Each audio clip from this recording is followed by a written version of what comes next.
What if I told you that the exact moment you fall asleep is the single most powerful window your body has to rebuild, repair, and regenerate muscle tissue, and most people are completely wasting it?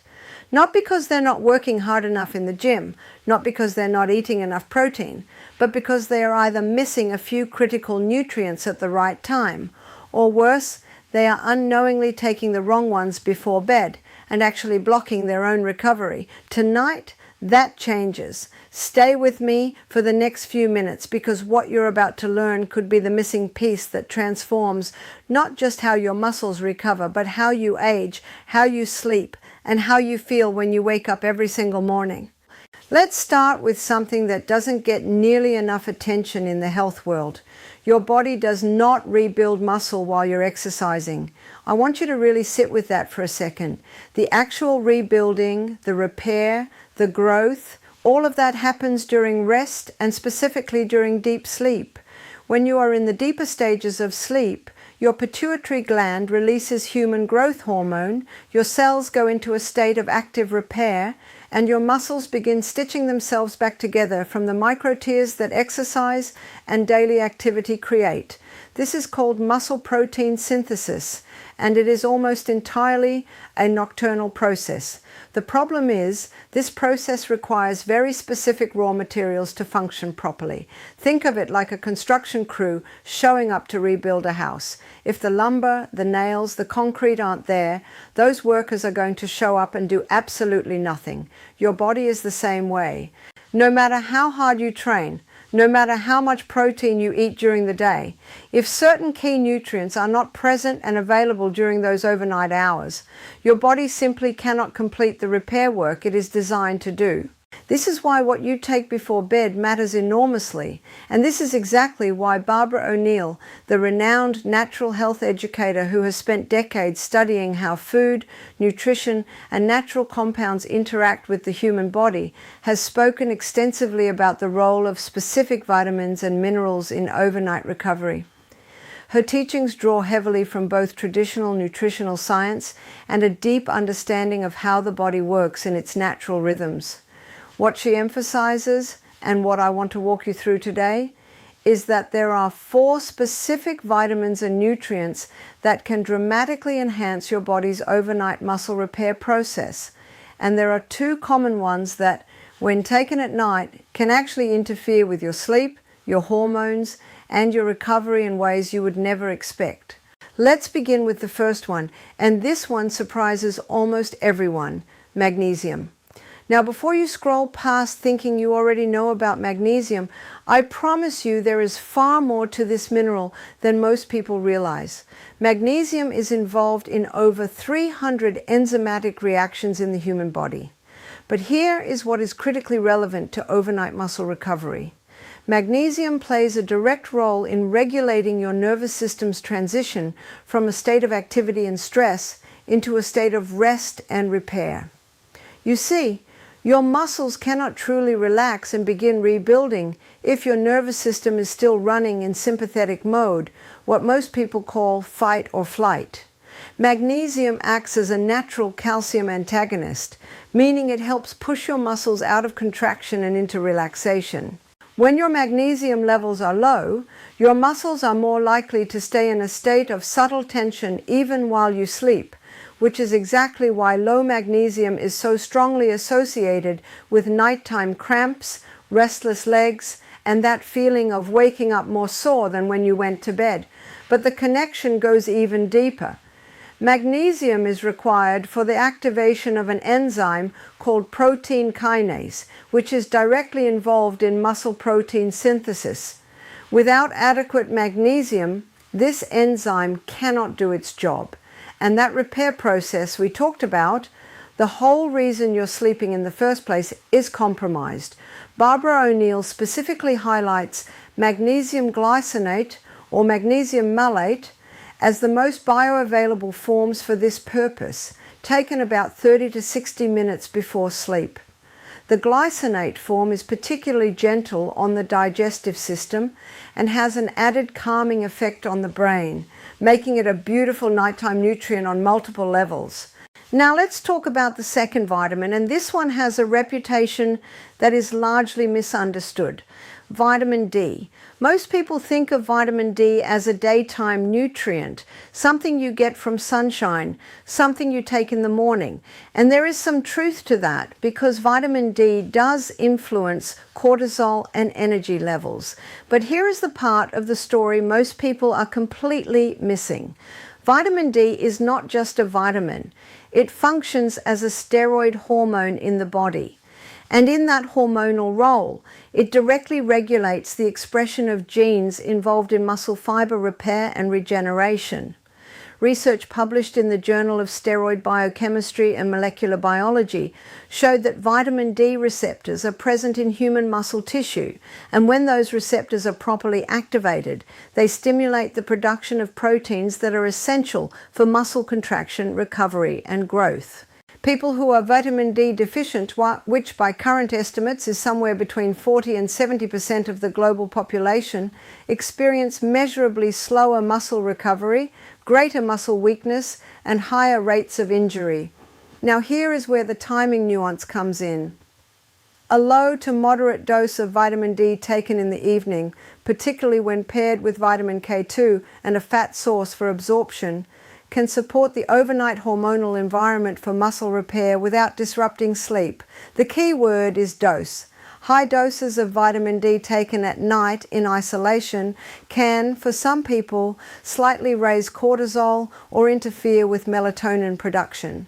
This is why Barbara O'Neill recommends a moderate dose, typically between a 1,000 and 2,000 IU in the evening, always paired with vitamin K2, because K2 directs the calcium that vitamin D mobilizes into bones and muscles, where it belongs rather than letting it accumulate in soft tissue. This synergy between D and K2 is one of the most underappreciated partnerships in all of nutritional medicine. The third vitamin on our list is one that has been used medicinally for thousands of years, and modern science is finally catching up to what traditional healers have always known: zinc.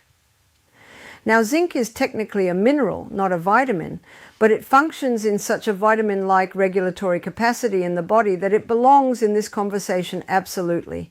Zinc is perhaps the most important mineral for testosterone production, and if you immediately thought that's just for men, I want to challenge that assumption right now.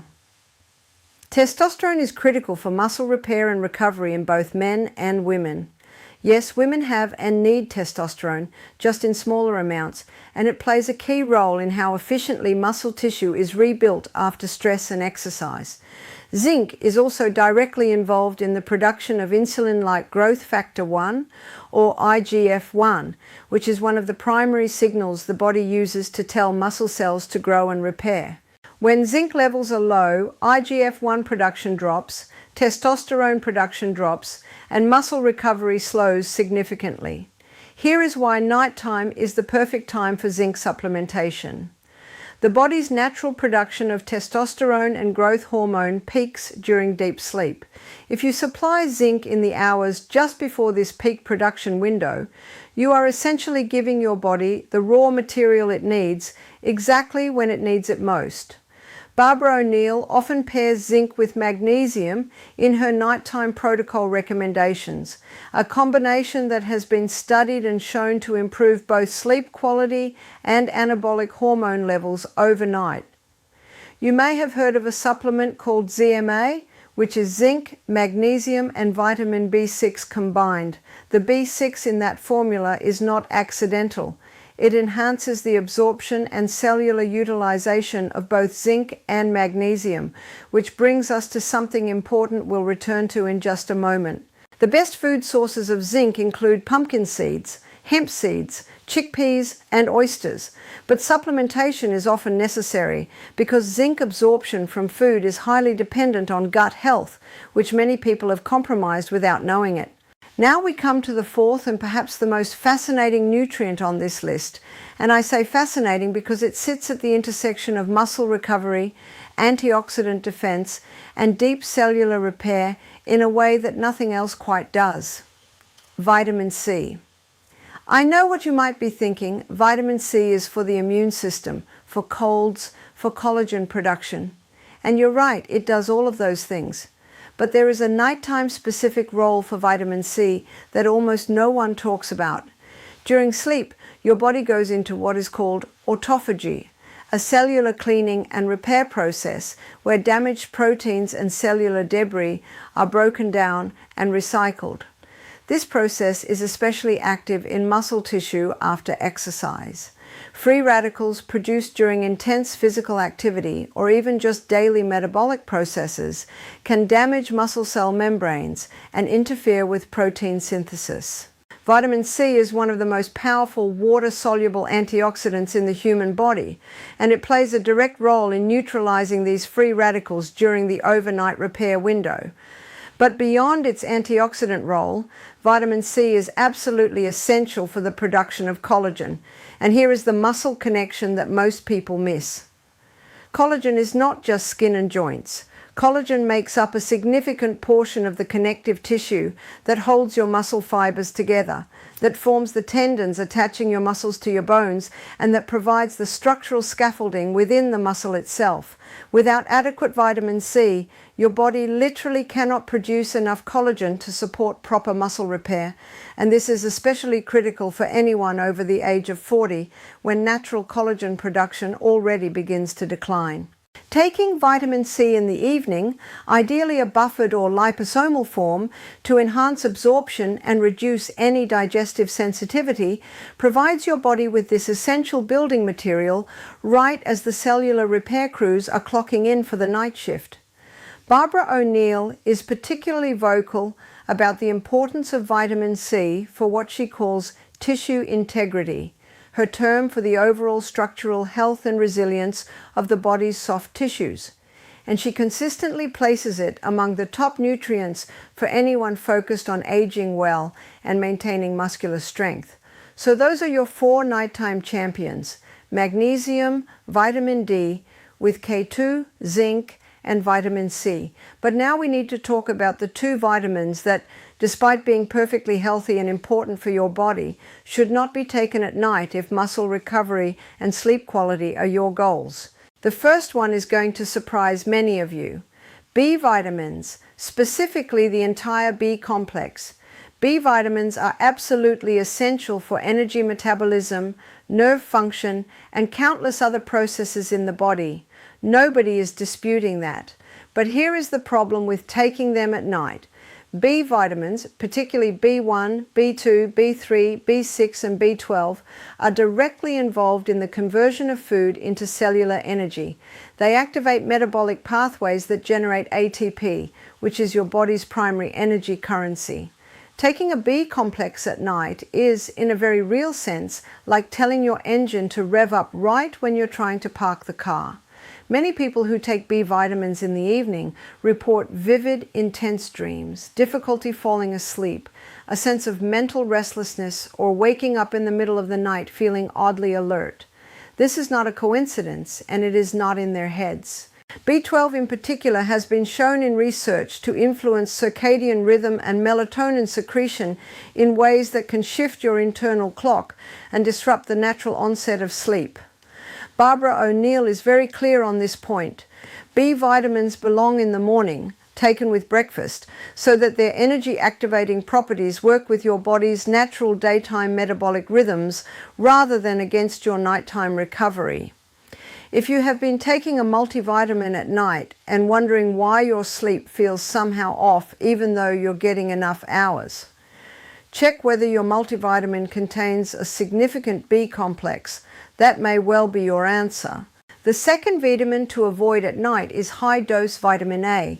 Now again, context matters enormously here. Vitamin A is not toxic at normal dietary levels, and it plays vital roles in vision, immune function, and cell growth. But at supplemental doses, particularly the retinol form of vitamin A, taken in the evening, it can create some specific issues that undermine your recovery goals. High-dose retinol has been shown to interfere with vitamin D receptor activity when taken simultaneously, creating a kind of competitive inhibition that reduces the effectiveness of both nutrients. Since we want vitamin D doing its muscle repair hormonal signaling during the night, introducing high-dose vitamin A at the same time is counterproductive. Additionally, excessive vitamin A can place a burden on the liver, which does a tremendous amount of its own nightly detoxification work while you sleep. You don't want to add an unnecessary load to an organ that is already working hard during your overnight fasting and repair window. If you are supplementing with vitamin A, the morning is a much better time, and Barbara O'Neill consistently recommends getting your vitamin A from beta-carotene-rich foods like sweet potatoes, carrots, and leafy greens whenever possible, because the body converts beta-carotene to vitamin A on demand, which dramatically reduces the risk of accumulation or toxicity. Before we close, I want to address one more thing that Barbara O'Neill emphasizes in nearly every conversation about nighttime nutrition, and that is the principle of consistency over perfection. You could take every one of these supplements in the exact right amounts at the exact right time, but if you're going to bed with a blood sugar spike from a late-night sugary snack, if you are exposing yourself to bright blue light from screens right up until the moment you close your eyes, or if you are sleeping in a room that is too warm, your growth hormone release will be blunted and your muscle repair will be compromised regardless of what supplements are in your system. The nutrients we talked about today are powerful, but they work best as part of a broader nighttime routine that respects your body's natural sleep architecture. Cool room, darkness, a consistent bedtime, and ideally no heavy food in the 2 hours before sleep. When you combine those environmental conditions with the right nutritional support, you create an overnight recovery environment that is genuinely extraordinary. Here is what I want you to take away from everything we covered today. Your muscles rebuild while you sleep, not while you exercise, and the 4 nutrients that best support that process when taken in the evening are magnesium for muscle relaxation and protein synthesis, vitamin D with K2 for hormonal and genetic muscle repair signaling, zinc for testosterone and growth factor support during your peak overnight hormone window, and vitamin C for antioxidant protection and collagen-based structural repair. On the other hand, B vitamins and high-dose vitamin A are best avoided at night because they either stimulate metabolic energy pathways that interfere with sleep, or they compete with the very nutrients you want working for you after dark. These are not complicated changes. They cost very little and they ask very little of you. But the difference they can make in how you feel, how you recover, and how well you age is profound and real. If you found this information valuable, make sure to subscribe to the channel so you never miss a video like this one. Hit the like button if this gave you something you're going to use, and drop a comment below letting me know what topic you want us to cover next, because your questions and curiosity are exactly what drives this channel forward.